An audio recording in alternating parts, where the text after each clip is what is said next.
So let's imagine that you are a customer in a supermarket, which you probably are, and you go to the supermarket every day or every week and you are a particular fan of a certain product and you buy this product when it's available and you're happy.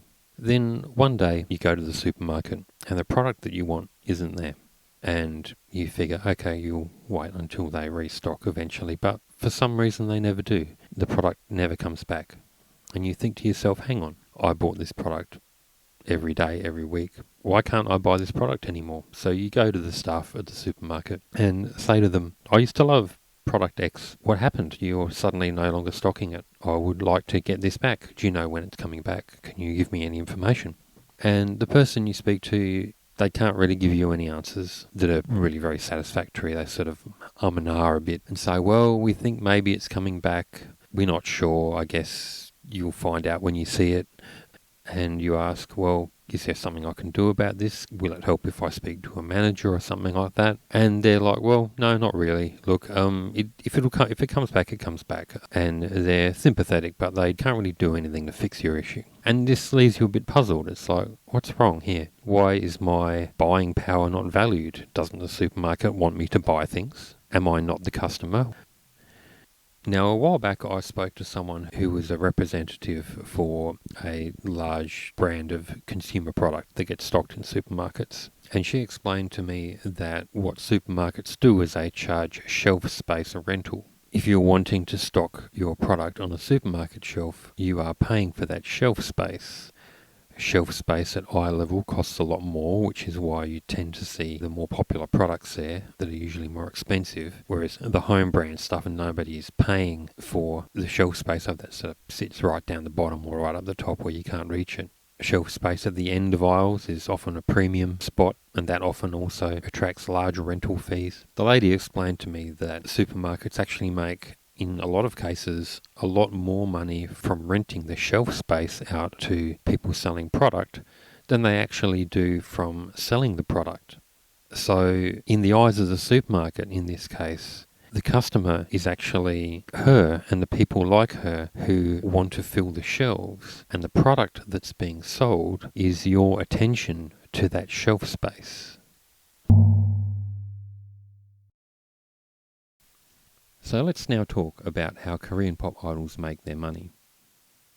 Note that in this video I'm going to talk about idols making money and their agencies making money more or less interchangeably, even though they're not really the same thing, because just because a company makes money doesn't mean the idol actually gets it. But that's a different conversation, and that's another video. We'll talk about that some other time. So how do Korean pop idols or their agencies make money? There's various different methods, right? But some of them are more successful than others. And the one that is by far the most successful is probably the one that's talked about the least. They certainly make no money from streaming. The typical streaming rate from the companies that pay the most for streaming is less than half of 1 cent per stream. Streaming makes very little. It's very well known that it makes almost nothing. It's really quite embarrassing and shameful for artists who are trying to make some cash on that. They can't do it. It's not really from physical CDs sales or physical sales. That doesn't make a lot of money because there's a fairly high expense in producing all the box stuff. Not to mention then transporting the box stuff.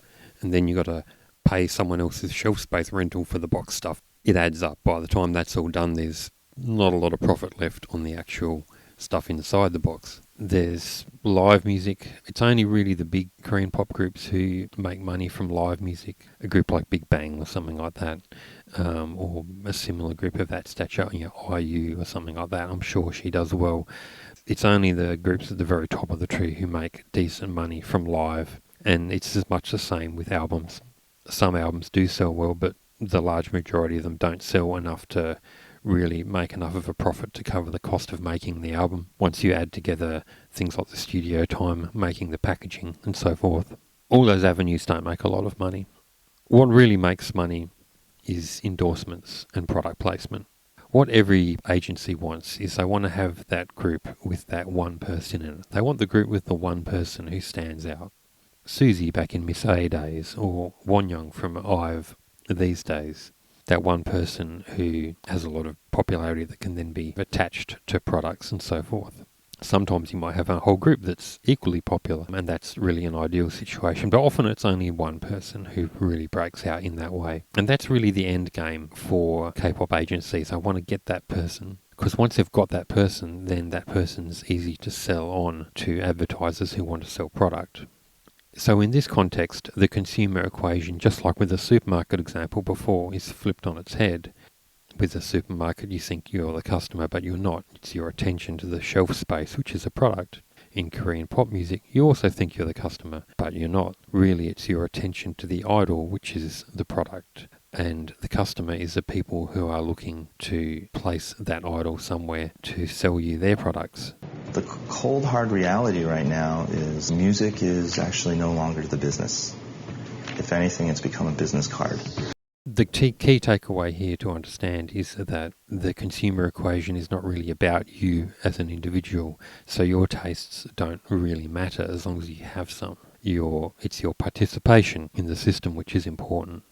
Therefore, it's in the interests of the company to increase your parasocial connection to the idol, because the more parasocially connected you are to the idol, the more likely you are to want to buy the things that the idol endorses. A lot of Korean pop marketing activity is designed to increase this connection as much as possible. To give one example, the photo cards that come with a physical Korean pop album product, each time you buy an album you get one photo card, but if it's a group with 6 or 7 members, you only get usually 1, maybe 2 photo cards of 1 or 2 members. They don't give you the whole set. Some people think this is a way to make people buy multiple copies of the album so they get all the photo cards.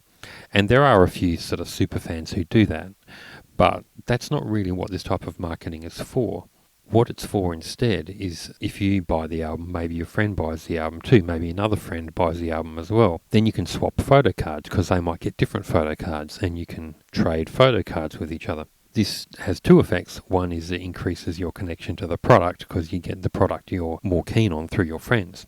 And it also increases your connection with the other fans, which is an important factor because if you're making friends through being a fan of an idol, you're less likely to then dump that fandom because then you're potentially throwing away your friendships too, or at least part of what kept your friendships as connected as they were. So it's increasing the parasocial connection to the idol by connecting you with other people who are also parasocially connected. Once you start looking at idol marketing like this, then it becomes clear why a lot of idol companies make the decisions that they do. Decisions that don't always factor in your interests as a consumer, but that are designed to increase your attachment to the idol and to the system which supports the idol.